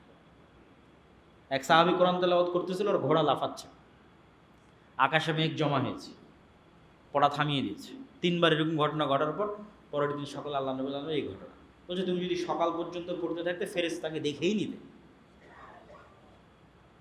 তাহলে যেখানে কোরআন তেলাওয়াত হয় ওখানে নূর তৈরি হয়, আর নূর তৈরি হলে কে আসবে? ফেরেশতা আসবে, ফেরেশতারা নূর। এইভাবেই সারা গায়েবের জগৎ এভাবেই সাজানো। আর গায়েবের জগতের এই কার্যকরণের সূত্রগুলো আপনাকে কেউ বলবে না, এগুলো কোরআনে বলা আছে, হাদিসে বলা আছে। দুনিয়ার কার্যকরণের সূত্রের সাথে গায়েবের কার্যকরণের সূত্রের মিল নাই। দুনিয়ার কার্যকরণের একটা উদাহরণ দিয়ে আমার বক্তব্য এখানে শেষ করে দেবো। দুনিয়ার কার্যকরণের সূত্রে আমি আমার পকেট থেকে যদি 100 টাকা বের করে আপনাকে দিই, তাহলে টাকা কমলো না? কমলো না? সাথে সাথে এটা গায়েবে কিন্তু বেড়ে গেছে, প্লাস হয়েছে, কমেনি। ওটা গায়েবের সূত্র। যে গায়েবে নির্ধারিত আল্লাহর সূত্র হচ্ছে কেউ দান করলে কি হবে? বাড়বে। এটা গায়েবের সাথে সাথে বেড়ে গেছে, কিন্তু এর প্রভাব আর সম্পদে 10 বছর, 15 বছর, 20 বছর পর দেখা যাবে, বাড়বে। আর সুদ ইয়ামহাকুল্লাহুর রিবা, দুনিয়াতে লজিকে বাড়ছে কিন্তু গায়েবের লজিকে কমে যাচ্ছে। তো গায়েবের এই সূত্রগুলো কোরআন এবং হাদিসে বলে দেওয়া আছে। তো সেক্ষেত্রে নূরের অ্যাক্সেস আপনার হৃদয়ে বেশি দিতে হবে। যেমন অনেকেই কত রকমের সমস্যা নিয়ে আসে, এই বদনজর, এই কালো জাদু, এই জিন, এই উমুক তুমুক। যদিও এগুলো সমস্যা নেয় আমরা কোনো সময় ওভাবে কথা বলিনি, কিন্তু মূল কথা হচ্ছে যে আপনি যতই ঝাড়ফুঁক করান, যতই আরও অন্য অনেকের কাছে যান, রাকির কাছে যান, আপনি যদি শয়তানকে অ্যাক্সেস দিয়ে থাকেন এগুলো তো কোনো কাজে দেবে না। আগে তো শয়তানের অ্যাক্সেস বন্ধ করতে হবে। কীভাবে বন্ধ করতে হবে? 5 ওয়াক্ত সালাত, অজু, পেশাব করে পানি নেওয়া, পবিত্রতা। অপবিত্রতাকে কে পছন্দ করে? শয়তান। পবিত্রতাকে কে পছন্দ করে? ফেরেশতা। তা আপনি কাকে অ্যাক্সেস দিচ্ছেন? পেশাব করে পানি নিচ্ছেন না তো শয়তান তো আসবেই। আপনি তাবিজ লাগিয়ে রাখেন আর কবজ লাগিয়ে রাখেন আর ঝাড়ফুঁক করেন, শয়তানে তো বাড়ি ভরা। তাহলে তো আগে আর অ্যাক্সেস বন্ধ করতে হবে। আপনার সঙ্গী, আপনার বন্ধু হতে হবে ফেরেশতা। এমনও মানুষ আছে যে উজু ভাঙলেই উজু করে। মুহাম্মদ সাল্লাল্লাহু আলাইহি সাল্লামের মতো মানুষের মুখের গন্ধ যদি ফেরেশতার কষ্ট হয়, তাহলে আমার আর আপনার যদি বিড়ি সিগারেটের গন্ধ হয় তো ফেরেশতা আসবে? আপনি বলেন, কথা বলেন না যে। মুহাম্মদ সাল্লাল্লাহু আলাইহি ওয়াসাল্লামের মতো একজন নবী, সর্বশ্রেষ্ঠ নবী, তার মুখের মানবিক গন্ধ জিব্রাইলকে কষ্ট দেয়, ফলত ওনাকে বারবার বলেন মেসওয়াক করেন, মেসওয়াক করেন, মেসওয়াক করেন, মেসওয়াক করেন। আর আমি সারাদিন বিড়ি সিগারেট খাচ্ছি, তাহলে আমার গন্ধে ফেরেশতা আসবে? কখন আসবে? কে আসবে? শয়তান আসবে। তাহলে এখন আপনি তাবিজ লাগান, কবজ লাগান, ঝাড় করেন, ফুঁক করেন, আপনার কালবে নূর নাই, কিসে ভরা? শয়তানে ভরে আছে। এগুলো গায়েবের বাস্তব রুলস অ্যান্ড রেগুলেশন, এভাবেই কাজ করে গায়েবের জিনিসগুলো। তা আপনাকে আগে ওই রাস্তাগুলো ওইভাবে বন্ধ করতে হবে। তখন আপনার জন্য কোরআন হবে নূর, হেদায়েতের রাস্তা। এর আলোকে চলবেন, এর আলোকে কাজ করবেন, কোরআন তেলাওয়াত করবেন, কোরআন বুঝবেন, সকাল সন্ধ্যার জিকির করবেন। আল্লাহ সুবহানাহু ওয়া তাআলা আমাদেরকে কোরআনের উপর আমল করার, কোরআন বুঝার এবং কোরআনের শিক্ষা ছড়িয়ে দেওয়ার তৌফিক দান করুক, আল্লাহুম্মা আমিন। আর আজকে আমরা যে আলোচনা করলাম, এই আলোচনা থেকে রূহ, নাফসের যে বিষয়গুলো তুলে ধরলাম, সুস্থতা, অসুস্থতা, মৃত, জীবিত, নূরের যে বিষয়গুলো আলোচনা করলাম, পরকালের পুনরুত্থান, আলো এবং নূরের মধ্যে পার্থক্য, নূরের বাস্তবতা, আলো যেমন অনেকাংশে দেখা যায় না, এরকম নূর দেখা যায় না কিন্তু বাস্তব, এই প্রত্যেকটা জিনিস বুঝার, মানার তৌফিক দান করুক, আল্লাহুম্মা আমিন। এবং আমাদের বাড়িতে, পরিবারে, আমাদের হৃদয়ে, সকল জায়গায় শয়তানের অ্যাক্সেস, শয়তানকে জায়গা দেওয়া বন্ধ করার আল্লাহ তৌফিক দান করুক, আল্লাহুম্মা আমিন। এবং আল্লাহ সুবহানাহু ওয়া তাআলা আমাদেরকে কোরআন বুঝায় এবং কোরআনকে আমাদের হৃদয়ের নূর, আমাদের কান, আমাদের চোখ, আমাদের আশপাশ, ডান বাম, উপর নিচ, এগুলো সব কিছুতে নূর তৈরি করার মাধ্যম হিসেবে আল্লাহ সুবহানাহু ওয়া তাআলা কোরআনকে কবুল করুক, আল্লাহুম্মা আমিন। আসসালামু আলাইকুম ওয়া রাহমাতুল্লাহি ওয়া বারাকাতুহু। আপনাদের যদি কোনো প্রশ্ন থাকে, দু একটা প্রশ্ন নেওয়া যাবে, সমস্যা নেই। জি,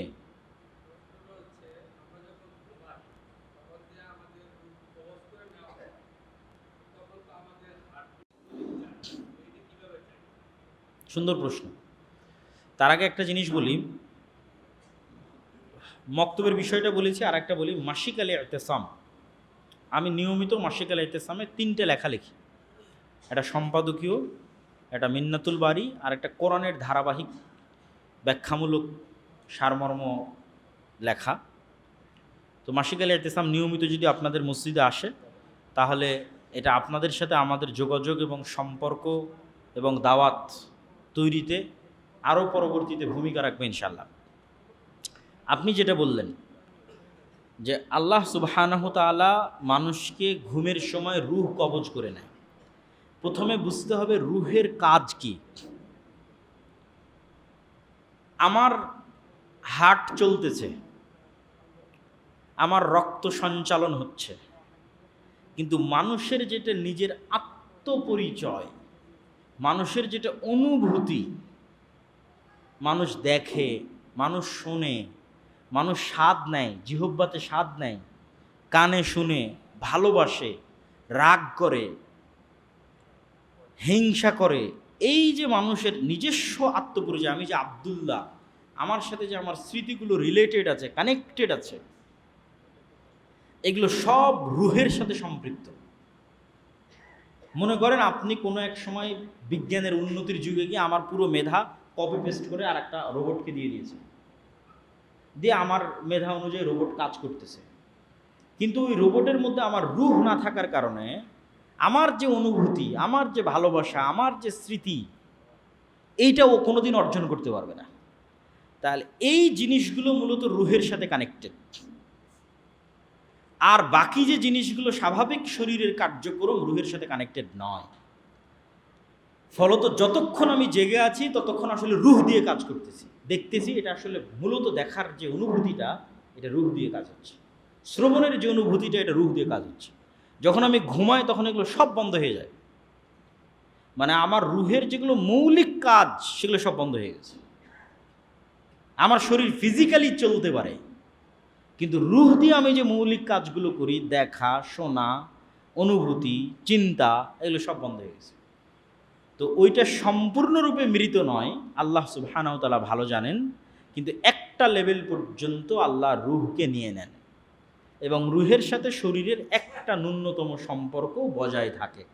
আল্লাহ সুবহানাহু ওয়া তাআলা চাইলে যখন আবার মানুষ জেগে ওঠে এবং তার ষষ্ঠ ইন্দ্রিয় সজাগ হয়ে যায়, তখন এই ষষ্ঠ ইন্দ্রিয়ের কাজই রুহের কাজ। এই দেখা, বুঝা, চিন্তা করার কাজই হচ্ছে রুহের কাজ। ওটাই রুহ। ঘুমালে ওটাই থাকে না। তারপরের প্রশ্ন, আর কেউ প্রশ্ন করবেন? ও, হাতে একটা দিয়েছেন, শহীদ মিনারে ফুল দেওয়া। এইগুলো প্রশ্ন তো আপনারা জানেন, এগুলো তো আমাদের বক্তব্য দিতে দিতে শায়েখ আব্দুর রাজ্জাক বিন ইউসুফের শক্ত বক্তব্য আছে। তারপরেও যদি জিজ্ঞেস করেন তাহলে কি উত্তর দিব? তাওহীদের বিশ্বাসের অন্যতম একটা বড় বিশ্বাস হচ্ছে নির্দিষ্ট কোনো কিছুর প্রতি, স্থান, কাল, পাত্র, দিন, নদী, পাথর, গাছ, খাম্বা, নির্দিষ্ট কোনো কিছুর প্রতি মাত্রাতিরিক্ত ভালোবাসা এবং সম্মান তাওহীদের পরিপন্থী। নির্দিষ্ট যে কোনো কিছু, এটা আল্লাহ সুবহানাহু ওয়া তাআলার তাওহীদের পরিপন্থী এবং শিরক তৈরি হওয়ার ওসিলা, শিরক শুরু হওয়ার মাধ্যম। এই জন্য শিরকের যত রাস্তা আছে সব রাস্তা বন্ধ করতে হবে, তার মধ্যে এটাও শিরকের একটা রাস্তা। জি, আমাদের যদি আর কোনো প্রশ্ন না থাকে আমরা বৈঠক শেষে দোয়া পড়ি এবং আজকের যে আলোচনা শুনলাম। জি,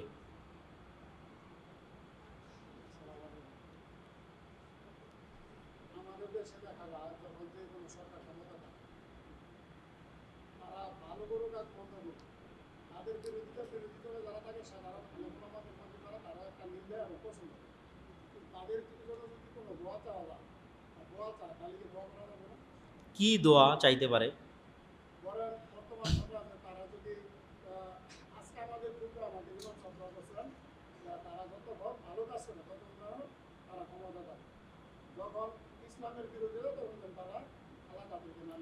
ওইভাবে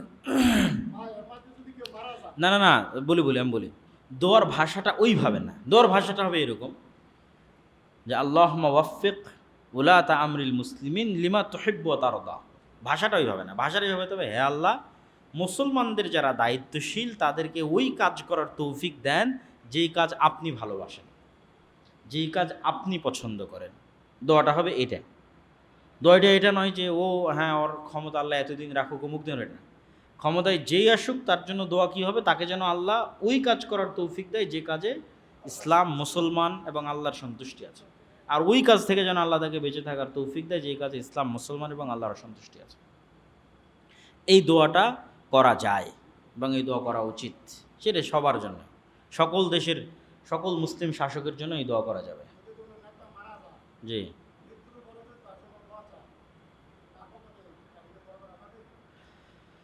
একজন মানুষকে কাফের সাব্যস্ত না করা পর্যন্ত একটা হচ্ছে সম্মানের দোয়া, যেমন আলেম ওলামার নামের শেষে আমরা যুক্ত করি রহিমাহুল্লাহ, সাহাবীদের নামের শেষে যুক্ত করি রাদিয়াল্লাহু তাআলা আনহু। এইরকম সম্মানের দোয়া যদি আবার এমন কারোর জন্য হয় যে ফাসেক, তাহলে সমাজে ভুল মেসেজ যায় যে একজন ফাসেক মানুষের এত সম্মান, তাহলে পাপ কাজ না করেই বা কি, বা করেই বা কি, এটা একটা ভুল মেসেজ যায়। স্বাভাবিক যে কোনো মুসলমানের জন্য যে দোয়া, সম্মানের নয়, স্বাভাবিক যে দোয়া, এই দোয়া যদি কারো কাফের হওয়ার প্রমাণ না পাওয়া যায় তার জন্য করা যাবে। যে আল্লাহ তুমি দুনিয়ার সকল মুমিন মুসলিম নর নারী পুরুষকে ক্ষমা করে দাও, স্বাভাবিক। এই রকম দোয়ার মধ্যে যে কেউ আসতে পারে। কিন্তু সম্মানের দোয়া, যেটা সাহাবীদের জন্য রাদিয়াল্লাহু তাআলা আনহু, আলেম ওলামাদের জন্য করেছে রাহিমাহুল্লাহ রহমতুল্লাহ আলাই, নবীদের জন্য করেছে আলাইহিস সালাতু ওয়াস সালাম। এই দোয়া এইরকম নিশ্চিত সম্মানিত তাকওয়াবান পরহেজগার ব্যক্তি ছাড়া অন্যদের জন্য করা যাবে না। ওই কোনো একজন দাঁড়িয়েছিলেন।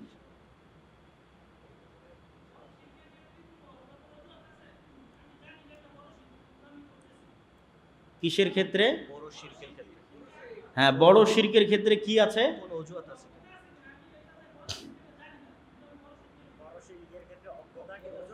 না, অজ্ঞতার ওজর অবশ্যই গ্রহণযোগ্য সকল ক্ষেত্রে, কেননা সকল সাহাবীরাই এক সময় শিরকে লিপ্ত ছিল, আল্লাহর নবীর দাওয়াতে শিরক থেকে ফিরে এসেছে।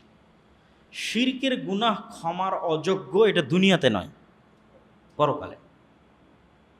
দুনিয়াতে শ্বাস থাকা পর্যন্ত সকল গুনাহ ক্ষমার যোগ্য, শিরকও যদি হয়। নাহলে হিন্দু থেকে মুসলমান হবে কীভাবে? বুঝেননি মনে আমার কথা? হিন্দু তো মুশরিক, আর যে শিরক যদি ক্ষমা না হয় মুসলমান হবে কী করে? তো দুনিয়াতে সকল গুনাহ ক্ষমার যোগ্য, শিরক হলো ফলত অজ্ঞতা একটা ওজর। তাহলে শিরক ক্ষমার অযোগ্য কখন? কিয়ামতের মাঠে আল্লাহ সুবহানাহু ওয়া তাআলা মানুষের এমনও পাপ ক্ষমা করে দিবে যে পাপের জন্য মানুষ ক্ষমাই চায়নি, এমনও পাপ ক্ষমা করে দিতে পারে আল্লাহর দয়া হলে। কিন্তু ওই দয়া আল্লাহ কোন পাপে দেখাবেন না? শিরকের পাপে দেখাবেন না। শিরক ছাড়া বাকি সকল পাপ আল্লাহ চাইলে ক্ষমা করবে। তাহলে ক্ষমার অযোগ্য শিরক কখন? কিয়ামতের মাঠে। তাহলে মানুষের উচিত সর্বনিম্ন কি নিশ্চিত করা? শিরক মুক্ত মৃত্যু নিশ্চিত করা। অ্যাটলিস্ট মিনিমাম যেই ক্যাটাগরি প্রত্যেক মানুষের ফিল আপ করা উচিত পরকালে মুক্তির জন্য, সেটা কি? শিরক মুক্ত মৃত্যু নিশ্চিত করা। তাতে যদি টুকটাক আমলের কমও থাকে, টুকটাক অন্য গুনাহ থাকে, কি যেন না থাকে? শিরক যেন না থাকে, এটা সর্বনিম্ন।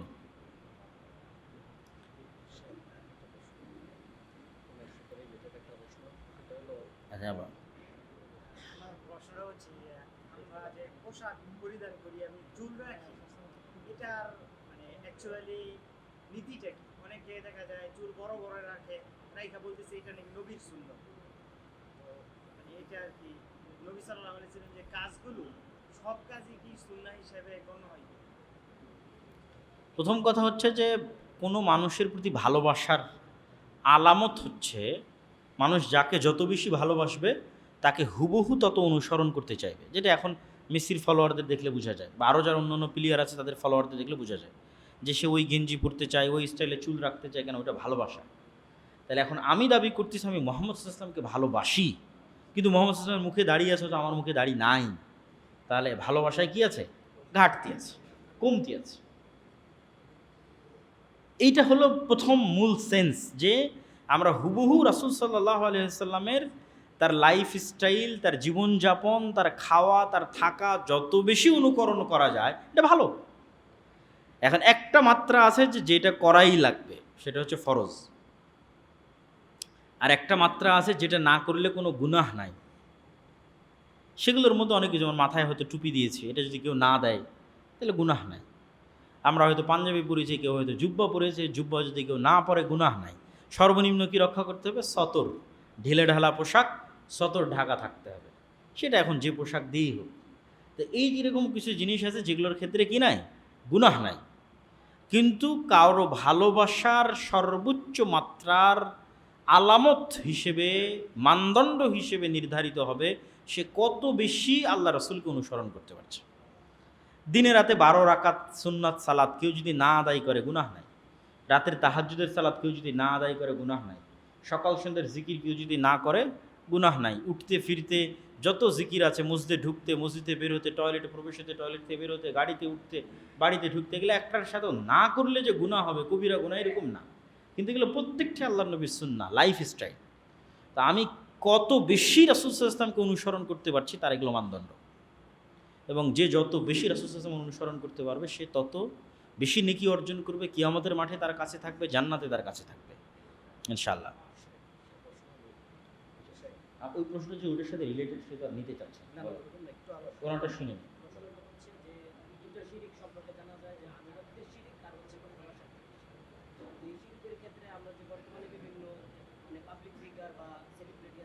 অনুসরণ করি, তাদের ফ্যান ফলোয়ার হই, তাদেরকে ভালোবাসি, তো এটা কি ওই আনুগত্যের শিরক বা ভালোবাসার শিরকের মধ্যে যেতে পারে? এটা সরাসরি শিরক বলা যাবে না, কেননা শিরকের লেভেল তার মুখ থেকে, তার কার্যক্রম থেকে প্রকাশ পেতে হবে।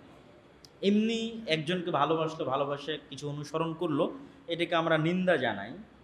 এটাকে আমরা রাসূল সাল্লাল্লাহু এই রকমের ভালোবাসা আল্লাহ নবীর সাথে থাকতে হবে, তার অনুসরণ হতে হবে, অন্য কারো নয়। এগুলো বিভিন্ন অ্যাঙ্গেলে আমরা উৎসাহ দিতে পারি, কিন্তু সরাসরি এটা করলেই সে মুশরিক হয়ে গেল, এটা বলা যাবে না। ওর ওই মাত্রার লেভেলটা মুশরিকের পর্যায়ে কি না, এটা তার কথা এবং আচার আচরণে বোঝা যাবে। কোন ক্ষেত্রে গেলে সেটা আনুগত্যের শিরক হিসেবে গণ্য হবে? যখন সে ওই কাজগুলো করতে গিয়ে ইসলামের বিধিবিধানকে লঙ্ঘন করবে। যেমন খেলা আছে, খেলা চলতেছে, এর মধ্যে সালাতের সময় হয়েছে, সে সালাত বাদ দিয়েও খেলা দেখতেছে, কথার কথা বলতেছে। কোনো একটা বিষয় ইসলাম হারাম, কিন্তু তার ওই নির্দিষ্ট ফ্যান ফলোয়ার এটা করেছে, তারপরও সে করবে। তাহলে এই জিনিসগুলো যখন দেখা যাবে, তখন বোঝা যাবে যে না, এটা কোন লেভেলে চলে যাচ্ছে, আনুগত্যের শিরক বা ভালোবাসার যে শিরক, সেই লেভেলগুলোর দিকে পৌঁছে যাচ্ছে। এটা তার কাজ এবং তার কথায় প্রমাণিত হবে, সরাসরি ডাইরেক্ট বলা যাবে না।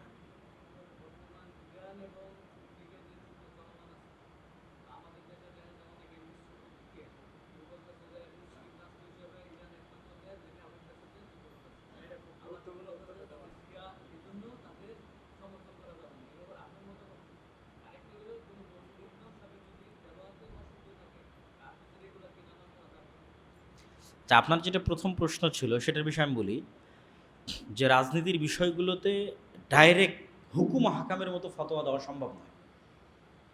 হুকুম হাকাম ইসলামের স্বচ্ছ দিনের মতো, এইটা সঠিক আকিদা, এটা বাতিল আকিদা, এইটা হালাল, এটা হারাম। কিন্তু রাজনীতির বিষয়গুলো কেন স্বচ্ছ নয়, ওইটার সাথে আমি কানেক্টেড না, ওর জায়গায় আমি নাই। তাহলে কে কোন প্রেক্ষাপটে কি সিদ্ধান্ত নিচ্ছে, ওই প্রেক্ষাপট এবং সিদ্ধান্তের নিয়াত ও জানে আর আল্লাহ জানে। ওর প্রেক্ষাপট এবং ওর নিয়াতের উপর আল্লাহর কাছে জবাবদিহি দিবে। আর যেহেতু ওই প্রেক্ষাপট এবং ওই নিয়াত আমার জানা নাই, ফলত আমি ডাইরেক্টলি বলতে পারবো না যে না ও এটা আমি তার সাথে এইভাবে যুক্ত বা এইভাবে বিরুদ্ধে। আমি কি বলতে পারবো, কারো যদি আকিদা জিজ্ঞেস করা হয় যে এই আকিদা কি ভুল ত্রুটি কিনা, সেটা ডাইরেক্ট বলতে পারবো যে হ্যাঁ, শিয়াদের আকিদার মধ্যে এই ভুল ত্রুটি আছে, বা অমুকের এই আকিদা ভ্রান্ত, বা খারেজিদের এই আকিদা ভ্রান্ত। এইটা আমি ডাইরেক্টলি ক্লিয়ার কাট বলে দিতে পারবো। এখন এর মধ্যে যে পড়ুক সেটা দেখে লাভ নাই, কে আর ভ্রান্তের মধ্যে পড়লো কে পড়লো না সেটা দেখে লাভ নাই। কিন্তু ওই ভ্রান্ত ব্যক্তির রাজনৈতিক ডিসিশন সঠিক না ভুল, এটা ওই প্রেক্ষাপটে না থাকলে বলতে পারবো না। ফলত আমার পক্ষে এই স্পেসিফিক বিষয়ে সরাসরি মন্তব্য করা, আমার কাছে মনে হয় যে এটা অনেক সময় না জেনে কথা বলার মধ্যে পড়ে যেতে পারে, পলিটিক্যাল ডিসিশনগুলো। ফলত জেনে ওই অবস্থা এবং ওই পরিবেশ বুঝে মন্তব্য করাটাই বেশি ভালো। আর আমরা কিসের উপর থাকতে পারি, আমরা আকিদা এবং আমলের উপর ডাইরেক্ট মন্তব্য করতে পারি। যে আমরা ধরেন জিজ্ঞেস করতে পারেন যে শিয়াদের কি ভ্রান্ত আকিদা আছে, এগুলোর উপর আমরা ডাইরেক্ট আলোচনা করতে পারি। কোন কোন লেভেলের ভ্রান্তি থাকলে একজন শিয়া কাফের হয়ে যেতে পারে, যেমন সাহাবীদেরকে গালিগালাজ করা, এইটা এমন একটা লেভেল যেটা ক্রস করলে মানুষ কি হয়ে যায়, কাফের হয়ে যায়। এখন কাফেরদেরও পলিটিক্যাল ডিসিশনের সাথে অনেক সময় রাসূল সাল্লাল্লাহু আলাইহি ওয়াসাল্লাম ছিলেন। এটা কোথায় ছিলেন, গলিবাতির রোম যখন অবতীর্ণ হলো, তখন রাসূল সাল্লাল্লাহু আলাইহি ওয়াসাল্লাম খন্দকের যুদ্ধ তখন চলমান। তো পারস্যদের কাছ থেকে রোমানরা জেরুজালেম বিজয় করে নিল।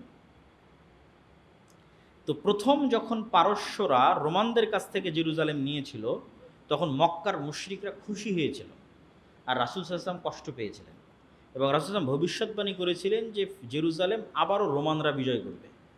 এখন ইসলামের দৃষ্টিতে তো দুইজনই কাফের, রোমানরাও কাফের, পারস্যরাও কাফের। তো আল্লাহ নবীর রোমানদের বিজয় কেন চাচ্ছিলেন, ওরা ছিল আহলে কিতাব, পারস্যরা ছিল অগ্নিপূজক। পরে যেই দিন রোমানরা এই অগ্নিপূজকদের থেকে জেরুজালেম ছিনিয়ে নিলেন, তখন আল্লাহ নবী খুশি হলেন। তো এই জন্য পলিটিক্যাল ডিসিশনগুলোর সাথে সার্বিক বিবেচনায় মন্তব্য করা এটা খুব কঠিন, আল্লাহ সুবহানাহু ওয়া তাআলা ভালো জানে। তবে আমরা এতটুকু বলতে পারি যে ফিতনার যে যুগ, এই ফিতনার যুগে আমাদের নিজেদের ঈমান এবং আমল নিয়ে এবং নিজের দায়িত্ব পালন করার যে বিষয়, এইটা নিয়ে বেশি চিন্তিত, নিজের ভুল, নিজের আত্মসমালোচনা এটা নিয়ে বেশি চিন্তিত, নিজের পরকাল, নিজের জান্নাত এটা নিয়ে বেশি চিন্তিত হওয়া উচিত। আর এই ফিতনা আরও বাড়তে থাকবে। এই ফিতনা কোথায় গিয়ে ঠেকবে আল্লাহ সুবহানাহু ওয়া তাআলা ভালো জানে। আর মুসলমানের রক্ত খুব ভয়ঙ্কর। এখানে একই সময়ে দেখা যাচ্ছে যে ইরাকের প্রেসিডেন্ট সাদ্দাম হোসেনকে ফাঁসিতে ঝুলানো হলো। তারপরে এখন ইরাক কারা শাসন করতেছে, যারা বুঝার তারা ঠিকই বুঝে যাবেন যে এখন ইরাক কারা শাসন করতেছে। আফগানিস্তানের সাথে কি করা হলো, এবং ইরান এবং ইসরায়েলের যে সীমিত দ্বন্দ্ব, এটাতে আসলে কে ফায়দা পাচ্ছে, কারা উপকার নিচ্ছে, কারা ক্ষতিগ্রস্ত হচ্ছে, এগুলো আসলে অনেক প্রশ্ন। এগুলো ডিটেলস এবং ডাইরেক্ট অ্যান্সার দেওয়া যে কোনো সময় আমরা এই উত্তরগুলো দিতে গিয়ে ভুল করতে পারি। তো আল্লাহ সুবহানাহু ওয়া তাআলা আমাদেরকে সব বিষয়ে কথা বলতে হবে, সব বিষয়ে মন্তব্য করতে হবে, আমি সবই জানি, এরকম চিন্তা চেতনা এবং এরকম মন মানসিকতা থেকে বেরিয়ে আসার তৌফিক দান করুক। আমাদের সালাফরা অসংখ্য প্রশ্নের উত্তরে বলতেন যে না, আমি এই প্রশ্নের উত্তর জানি না। সবই যে আমাকে জানতে হবে, সব প্রশ্নের উত্তর যে আমাকে দিতে হবে, এটা জরুরি নয়। মুহররমের রোজা একটি রাখলে বেশি সওয়াব নাকি দুইটা রাখলে, এ নিয়ে মানুষের মাঝে বিতর্ক দেখা যায়। মুহররমের সিয়াম মূলত একটা, যেই দিনে মুসা আলাইহিস সালাতু ওয়াস সালাম নাজাত পেয়েছিলেন, কিন্তু আমরা এই সিয়ামটা রাখতেছি কার কথায়? রাসূল সাল্লাল্লাহু আলাইহি সাল্লামের কথায়। উনি না বললে এটা আমাদের শরীয়তের অন্তর্ভুক্ত হতো না? হতো না? হতো না। মুহাম্মদ সাল্লাল্লাহু আলাইহি ওয়াসাল্লাম যদি না বলতো, এটা কি আমার শরীয়তের অন্তর্ভুক্ত হতো? হতো না। তাহলে মুহাম্মদ সাল্লাল্লাহু আলাইহি ওয়াসাল্লামের বলার কারণেই মুহররমের সিয়াম ফজিলতপূর্ণ। এখন ওই মুহাম্মদ সাল্লাল্লাহু আলাইহি ওয়াসাল্লামই বলেছেন যে এর একদিন আগে অথবা একদিন পরে তোমরা আর একটা সিয়াম যুক্ত করে নিও। তাহলে তার বলার কারণে যদি আমি আশুরা মুহররমের সিয়াম পালন করি, তাহলে আমাকে কয়টা পালন করতে হবে? দুইটাই পালন করতে হবে। এটাই তো ঠিক আছে। আমাদের সময় অনেক লম্বা হয়ে গেল, আমরা তোমাকে দিব। আমরা বৈঠক শেষের দোয়া পড়ি, দিচ্ছি, পার্সোনাল উত্তর দিচ্ছি। সুবহানাকা আল্লাহুম্মা বিহামদিকা আশহাদু আল্লা ইলাহা ইল্লা আনতা আস্তাগফিরুকা ওয়া আতুবু ইলাইক। আসসালামু আলাইকুম ওয়া রাহমাতুল্লাহি ওয়া বারাকাতুহু।